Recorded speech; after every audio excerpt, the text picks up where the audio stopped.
Today's episode of Lions of Liberty is sponsored by ammo.com. And if you've ever wanted to save money purchasing ammunition while helping a libertarian cause, well, this is your lucky day because you see, ammo.com is run by fans of this program, fellow liberty lovers like yourself, and they want to give back to Lions of Liberty fans by offering $20 off any order over $200. Not only that, but they will redirect 1% of every sale to a pro-freedom organization such as the Electronic Frontier Foundation, the Institute of Justice, and many more. Not only can you save money, but you can rest well knowing you are supporting a great liberty cause. So head on over to ammo.com/Lions of Liberty, or just click the link conveniently located over at today's show notes at lionsofliberty.com/369. Welcome to the Lions of Liberty podcast. Here's your host, your guide, your shining beacon of liberty, Marc Clair.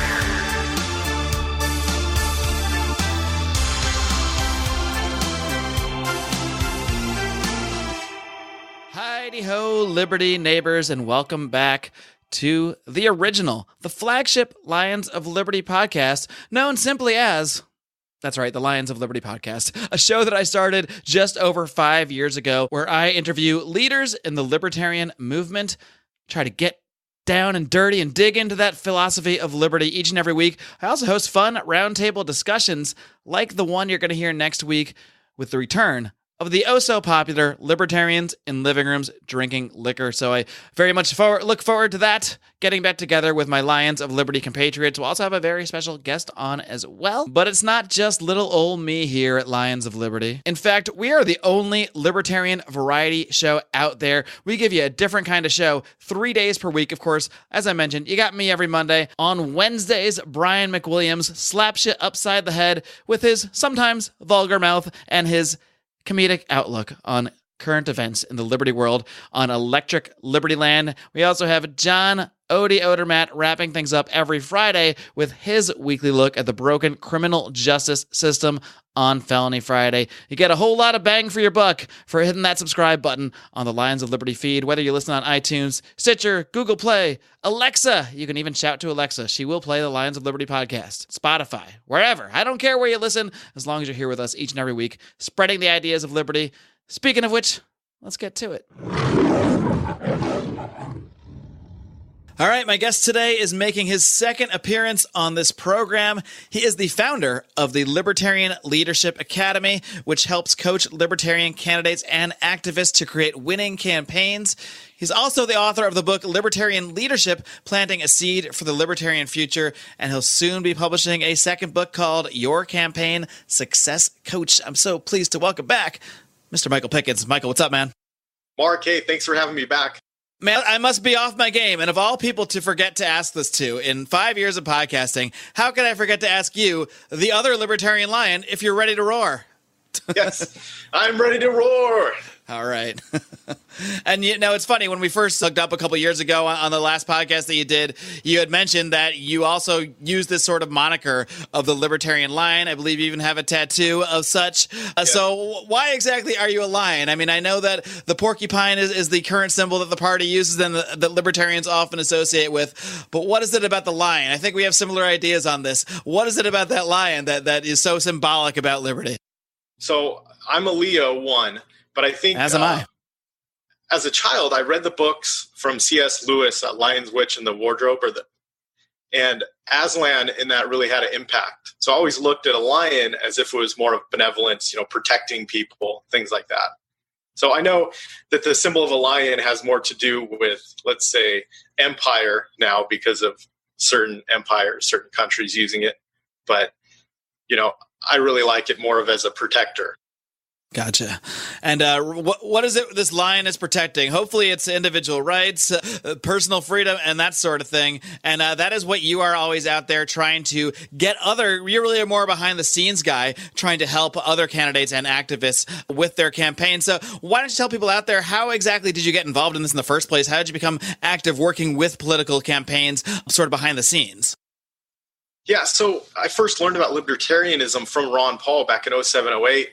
Left the Republican Party in 2011, joined the Libertarian Party, was still rooting for Ron Paul until he didn't get the nomination in 2012.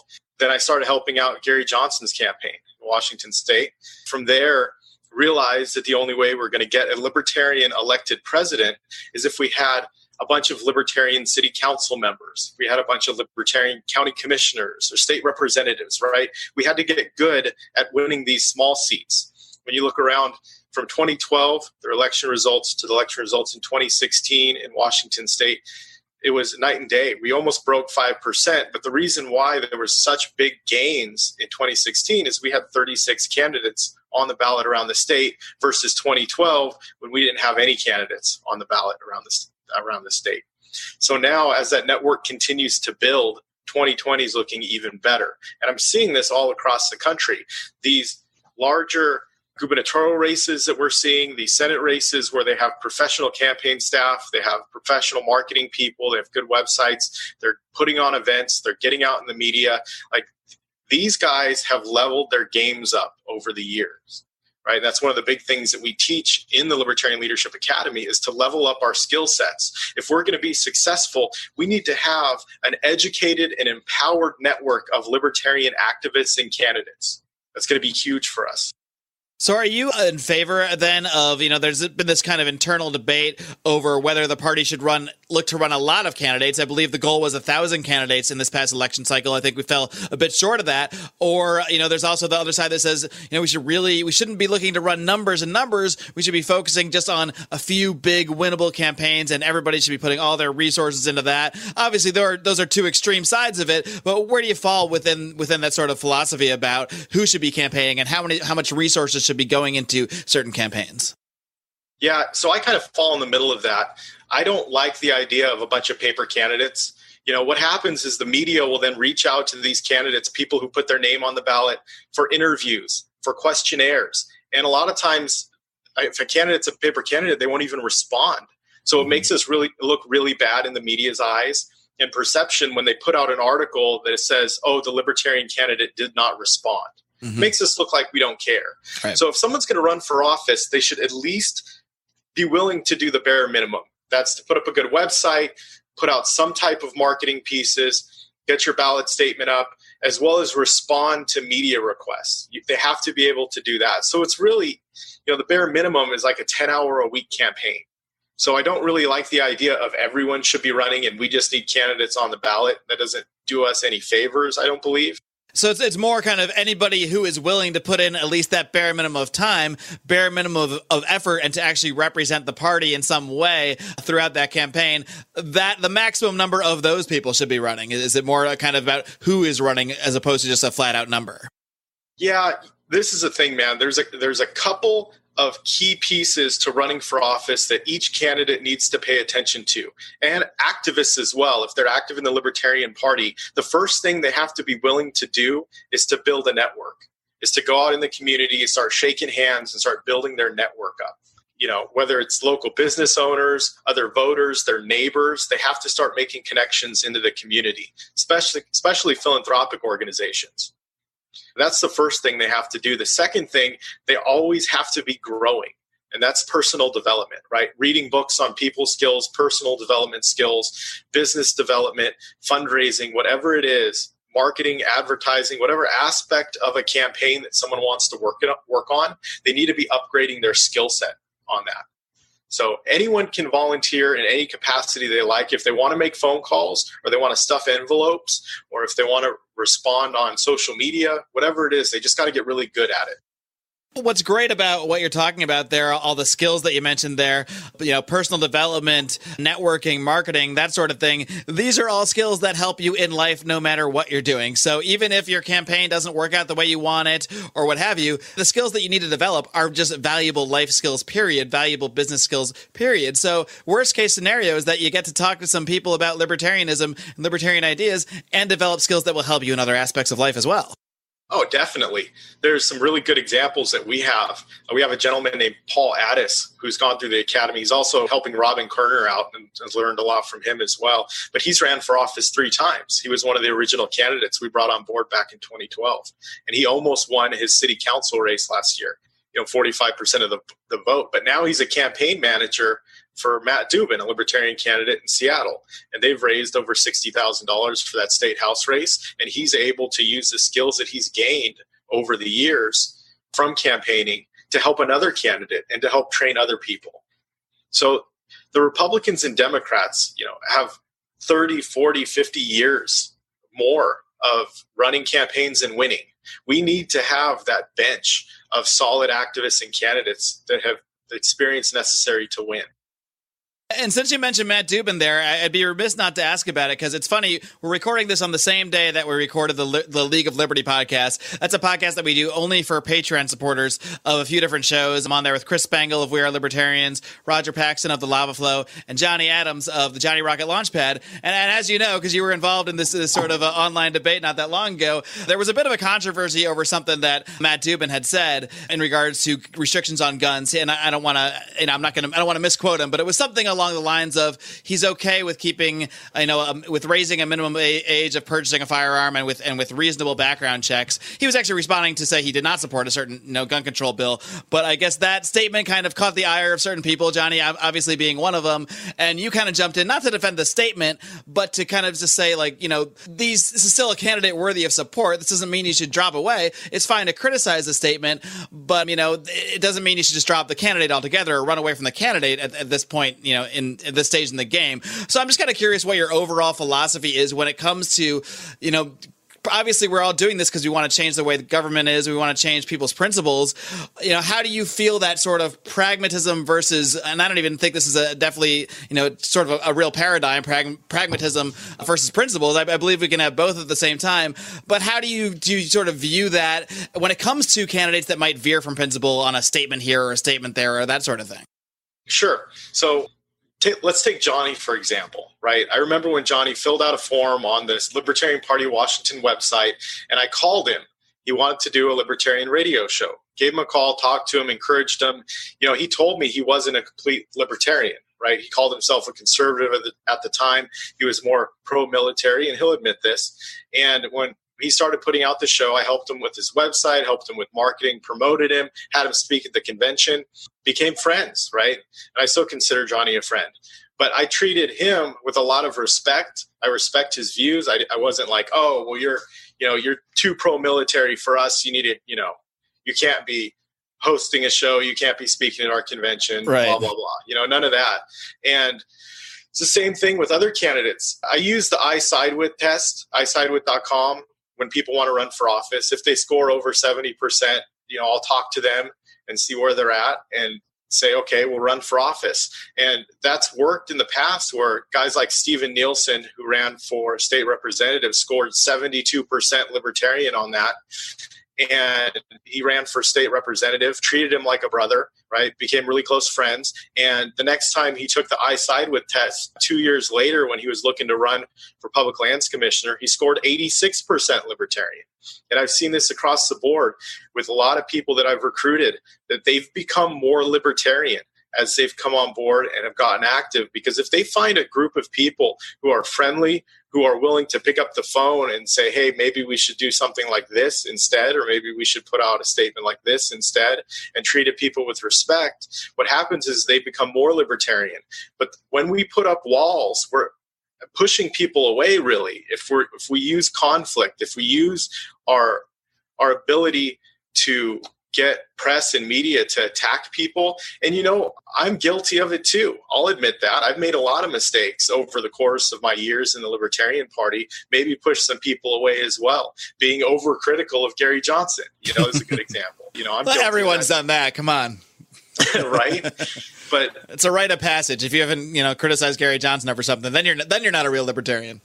Yeah, but looking back, I read a book by a gentleman named Bob Berg, who's also libertarian. He's a personal development guy too. He's got The Go-Giver, but it's called Turning Adversaries into Allies. That's what the book is called. And it is all about turning these conflict relationships into more prosperous, friendly type relationships, right? And that's the only way that we're going to really grow our organization, is if we work on our ability to connect with people, build relationships, and get them to see things, more our way and more of an ethical way as far as government goes. But, these guys have every right to complain. He's a libertarian candidate with a big L next to his name, right?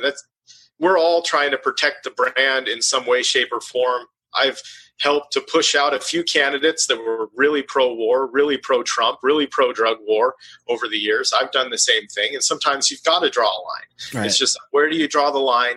And what brings the most value to the organization? And I think that right now is recruiting people, helping to train and coach and build relationships. That's where we should be focusing our effort on, not at policing other candidates, especially candidates that aren't even in our local area. Yeah, so I guess in some ways it really is about finding that balance, because everybody that joins the Libertarian Party generally does so because of the principles, because they find a place where they are finding principles that they weren't really finding in the Democrat or Republican Party. So a lot of people, once they get involved, they do really want to protect those principles. At the same time, people that just come into this party, no one's coming in 100% pure libertarian. Hardly such a thing even exists anyway, because we disagree on so many nuanced issues here and there. So you're never going to find anybody that just checks every single box. I mean, at least not most of the time. So I guess it comes down to, how do you deal with when people are going what you see as off message? You can criticize and try to correct them, or you can just say, you're not a libertarian, get out of here. There may be circumstances where, like you said, you push out people who are super pro-war, super pro-Trump. And, if someone's out there, advocating, they're pretty good on a couple libertarian issues, but they want to keep marijuana illegal and give everyone, life prison sentences for selling it. That's probably someone that should be pushed out if they're not willing to drastically change their views. So I guess it really is just about, finding that balance ultimately. Yeah, but it's at the same time, the people that I pushed out in the past, I'd never made the legitimate effort to try to become their friend and to really talk to them about it and actually sit down with them and treat them like a human. So these are things that I'm learning, right? And then looking back at the way that I've acted in the past in certain situations, and like, maybe I should do it differently next time. Right. Maybe I should give Johnny a call and talk to him about it, instead of talking about him on your show. Right? We can do both. Yeah.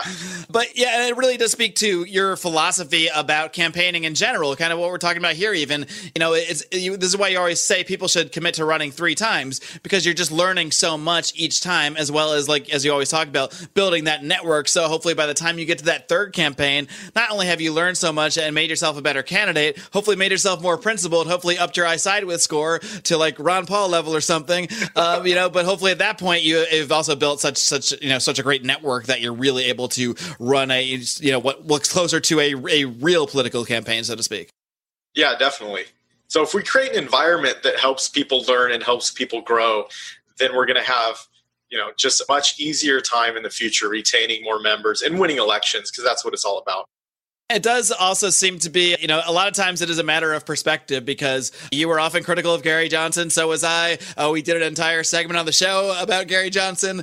And at the end of the day, a lot of those same people, including myself, that were very, very critical of Gary Johnson as a presidential candidate, those same people, including myself, are super excited about his Senate campaign, because he seems like the best senator we could ever have, even if he didn't seem like a perfect, libertarian candidate to be representing the brand as the presidential candidate. Suddenly, when you just change the perspective, less than 2 years later, everyone's excited about it. So it's funny how this can all work. Yeah, definitely. So the key here is, how do we educate more people faster, right, on this stuff? Because if that's the complaint, candidates not being libertarian enough, how do we educate them and to get them on a more libertarian path? So even the training that we have that's online that all of our candidates go through, the 1st, 2nd, 3rd training is, what is a libertarian? What is the non-aggression principle, right? And we got clips from Ron Paul teaching the non-aggression principle in there. Right? And this is stuff that's very important. It makes libertarians libertarian, right? The principle of self-ownership, non-aggression principle, these are all things that we do have to push out there, because it makes us the most ethical political philosophy in existence, and actually the only ethical political philosophy in existence. So that it is something important that we do have to protect. So I get people's concerns on that. Let's just try to figure out better ways to police ourselves. We will. Mike, as I'm sure you know, we also do a new show here that's obviously, we'll probably ramp it down around late October when all these campaigns are ramping down, a show called Candidates of Liberty, where we're trying to, find a little slot where we can just highlight all the many, many great libertarian campaigns out there. But, one thing about libertarian campaigns, obviously, we'd love to win every single one of them. But I think one of the most important things that a libertarian campaign can do is not just simply educate people about the ideas of liberty and the principles we hold dear, but also to inspire people, to inspire other people to get involved. And hopefully many of those people later on become candidates. I mean, how many people simply that I've interviewed on the show alone are currently running because they were inspired by seeing Ron Paul up there? Or yes, even Gary Johnson. I've had people on this show who first heard about the ideas through one of Gary Johnson's presidential campaigns. So there are a lot of ways people can get inspired. So what I want to kind of focus on right now a little bit is for anybody out there that maybe has gotten inspired by, by some of the various candidates they've heard interviewed on the show, or, what have you, what sort of advice can we give to those people for how they should launch a campaign, or if they even should launch a campaign? I mean, what are some of the first things someone should think about before they decide if they are actually going to run a campaign, and not just be a paper candidate, like you said? If they, obviously, if somebody works a 90-hour-a-week job and then has 7 other hobbies and isn't willing to give any of that time up, maybe that person should be running a campaign. But what are some of those, few boxes you think people should check before doing so? Yeah, since I know we have a limited amount of time, I want to tell a quick story that I think will lead right into your question. Sure. So when Larry Sharpe decided he was going to run for vice president back in 2016, we had talked about it a couple months before the convention. And then 2 weeks before the convention, he actually made the decision once he found out that Weld was going to be the vice presidential nominee for Gary Johnson. We quickly devised a strategy to come up with a bunch of content and to release a bunch of content as quickly as possible and sponsor ads on Facebook. So since that nomination, he barely lost it, right? You remember that. Barely lost the VP slot. But after that, we planned for the governor's race. And we continued with it. Content. So if you're looking to run a campaign, you're going to have to practice your writing skills. You're going to have to practice your speaking skills, and by actually doing it. Write blogs, write press releases, record videos, short videos talking about your different positions. You're just going to have to push out content, and you're going to have to just get better at it over time. So Larry was also sponsoring those ads. We were putting $10, $15, sometimes $5 on ads sponsoring out there, and it would build his audience. So if you're looking to run for office, or let's say you're in leadership for a county or state Libertarian Party, you've got to be running ads. The campaigns right now that are having the most success is because they're putting out content, and they're paying to push that content out. So when they pay to push that content out, more people are going to see it. Visibility, credibility, profitability, right? It's something that's taught in Business Networking International. I was a president of BNI local chapter. And in there, the way to have a profitable business or endeavor or campaign, and when I say profitable campaign, we mean votes, right? We mean volunteers, fundraising dollars as well, right? Those 3 things. So to be able to be profitable, we first have to be visible.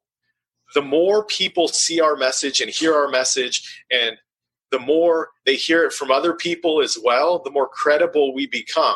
Once we become credible in someone's eyes, they'll vote for us, donate for us, right? They will take the time to learn more about our campaigns. So when running for office, candidates really have to be able to expand their comfort zone and really learn the skills to create content, writing, speaking. Those are the main things that we need a candidate to do, is to consistently put out content so we can reach new people.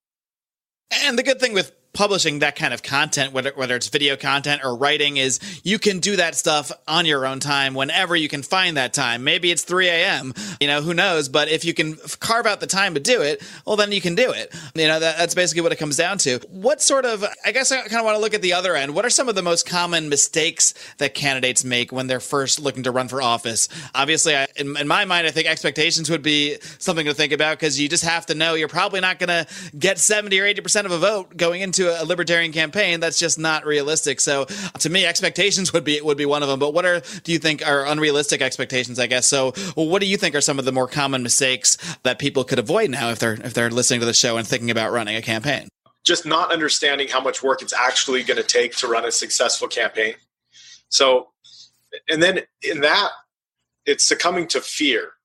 because the candidates who won't take the actions necessary to be successful are usually afraid of something, right? The number one fear that people have in America is the fear of public speaking, right? Number two is death. Number one is public speaking, right? So not willing to go to Toastmasters and to go talk at Chamber of Commerce meetings or to hold local events where you can communicate out and then also take video and then promote those videos, just succumbing to that fear of not being willing to grow. That's the number one mistake that candidates make. So what happens is they fall into paralysis, right? That fear freezes them so they won't take action. They won't go and walk over to their neighbor's house and shake their hand, right? Because they're afraid, oh, what if my neighbor's a liberal? What if my neighbors are conservative? What if they're a Republican? What if they're a Democrat? Well, we have to get that out of our mind, and we have to think they're a human, right? They're a person. Let's just go talk to them. Who cares about any type of thoughts or ideas that are blocking us out from taking that action? We just have to do it. And then because we take the action, we'll be able to learn how to do it more efficiently and effectively in the future. We become better at communicating. Hey guys, this is Roger Paxton, and if you're fed up with the government running every single aspect of your life, but you're not listening to the Lava Flow podcast yet, then what's wrong with you? Check us out at thelavaflow.com, or just go back to sucking up to the government. The Lava Flow podcast, striking the root every single episode. This is Chris Spangle, and I am the host of We Are Libertarians, which you can find in iTunes, Google Play, or at wearelibertarians.com. We are a podcast that brings you all of the irreverence that modern politics deserves by examining current events from a libertarian perspective. So please, check us out at wearelibertarians.com. Are those dry, boring, run-of-the-mill political talk shows putting you to sleep on your commute or at work? Are you ready for some fun? Look no further. Blast Off with Johnny Rocket is a Seattle-based podcast expressing viewpoints of free markets, voluntary exchange, badass music, wicked banner, and of course, drinking. The Blast Off doesn't shy from the truth, but always brings the party. Let's rock and roll, Raylene. Bring it on, Johnny. You can check us out at thelaunchpadmedia.com/blastoff. Again, that's thelaunchpadmedia.com/blastoff. Launchpad Media. Always launching ideas in your direction.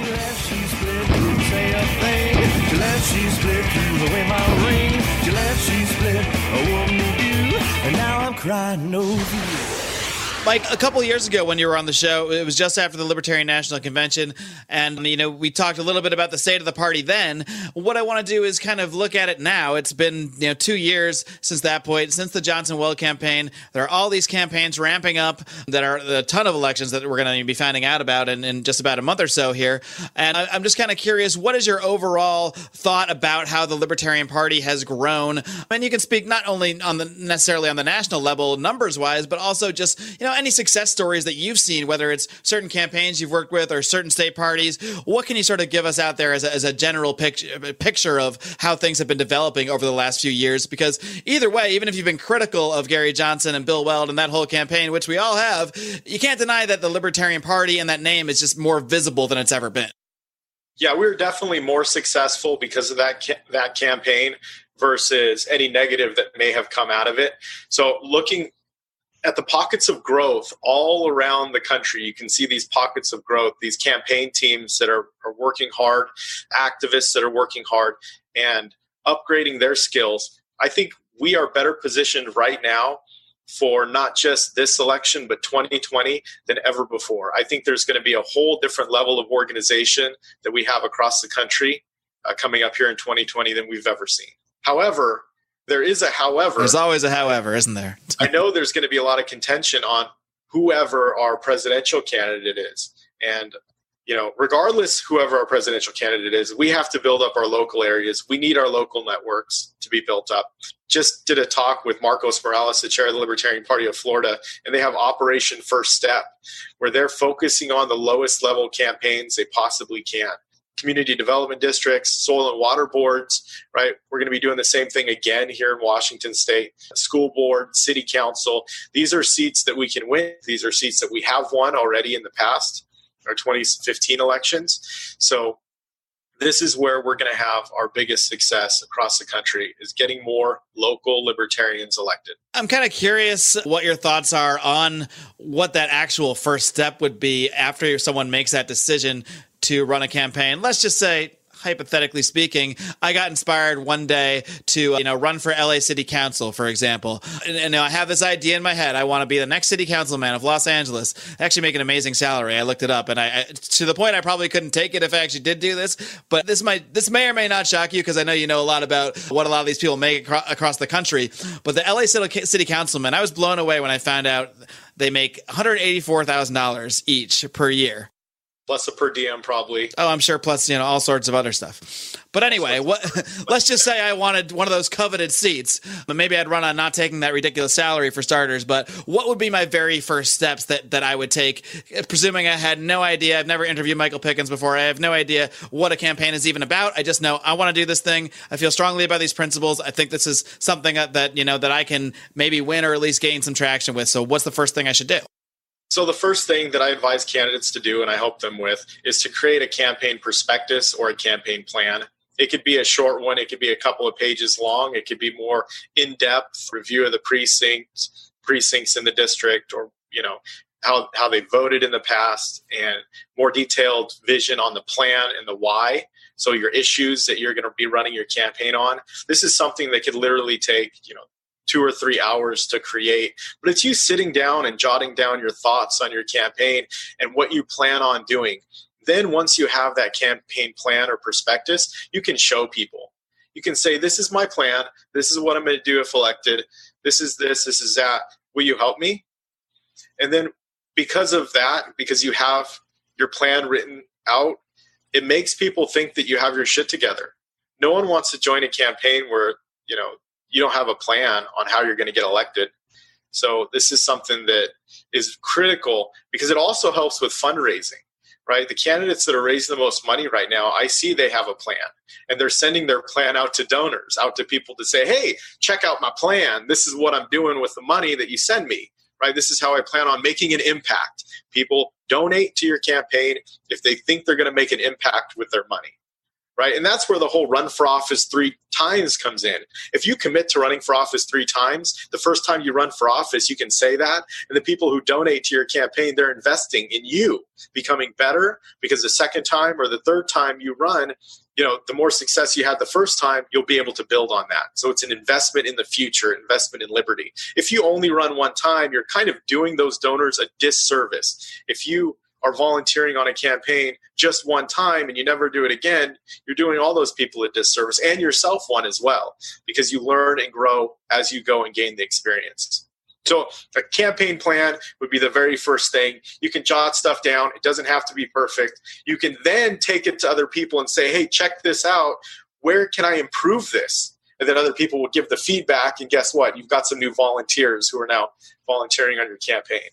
Yeah, on the subject of campaigns, obviously there's a lot of libertarian campaigns, more than I think ever at this point, in this election cycle. Are there any out there? And obviously there's a few big ones that I think most people in tune with the Libertarian Party know have a chance to make an impact. Everybody knows about the great work Larry Sharpe is doing in New York. Obviously Gary Johnson is polling very well in New Mexico and has a good chance to make an impact there, if not win outright. Are there any other campaigns out there that you might want to highlight that that have a good chance of either success in terms of winning a seat, or just in terms of making a really strong impact and building a more of a foundation? Are there any campaigns like that out there that you'd want to highlight?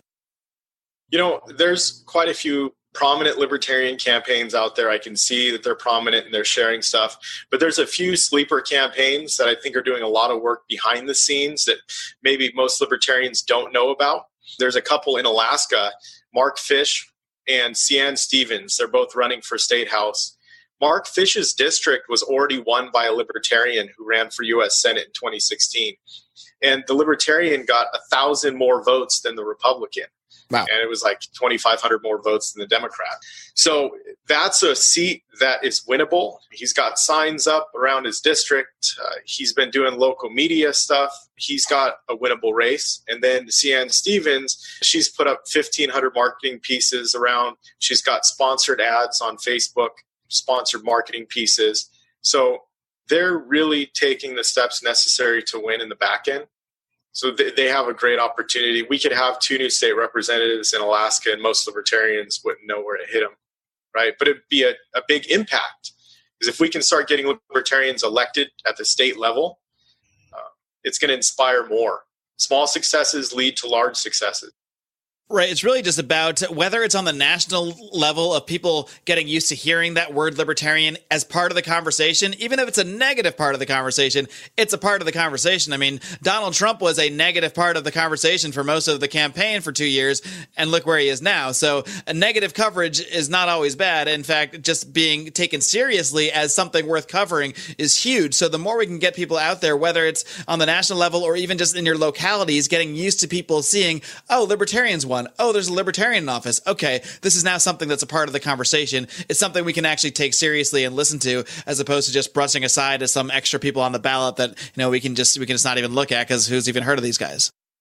You brought Donald Trump up, and during his campaign, during the caucuses, I was learning about his campaign. I wrote a blog post about it, but I haven't talked about it too much. And Donald Trump won every caucus state, right?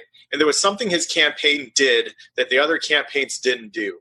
And they brought in professional public speakers and trainers to teach people at the local level how to caucus and how to do it effectively and how to go out and recruit people to get them to the caucuses so Donald Trump can win. These were personal development coaches. These were network marketing people, ones that are used to doing trainings. So the way that he won the caucus states is he had trainings going on at the local level. So if you're running a campaign, you need to be holding trainings as a candidate, as a campaign manager, on marketing and messaging for volunteers and how to go there and, talk to people in their precincts, so on and so forth. The training for volunteers has to be taking place. There are several lessons you can learn from Donald Trump's campaign. Some of them more surprising than others, I guess. That's what I got from it. Gotcha. One more thing I'm curious about, and we'll talk about your book for a minute as well, but and I'm not asking you to name a name here or anything, but I'm just curious, what are the qualities that you think a Libertarian Party national presidential candidate should have, or even just a national type candidate, somebody who's going to be out there in the spotlight, and those qualities may be different than someone who's just running for city council. So what are some of those qualities that you think that the eventual 2020 Libertarian candidate should have? Yeah, so they have to be able to speak in a way that sticks to principle, but at the same time, it's persuasive, right? There's few people in the party that I could see doing that right now, and Larry Sharp is one of them. I would love to see that. However, I hope he wins his governor's race, and after all the campaigning he's done, it wouldn't surprise me if he decided, not to go that route. But whoever it is, I want to make sure that they're able to speak persuasively and inspire people to join. That's what we need. We need someone to motivate and to inspire.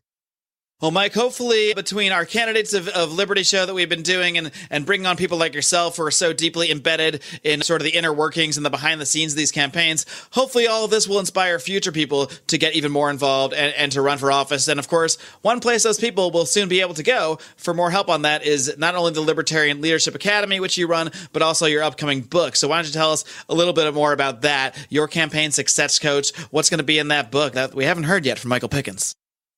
Yeah, so, building the academy up and also building a business up over the past couple of years, I've been focusing more on my business that's outside of the Libertarian Party.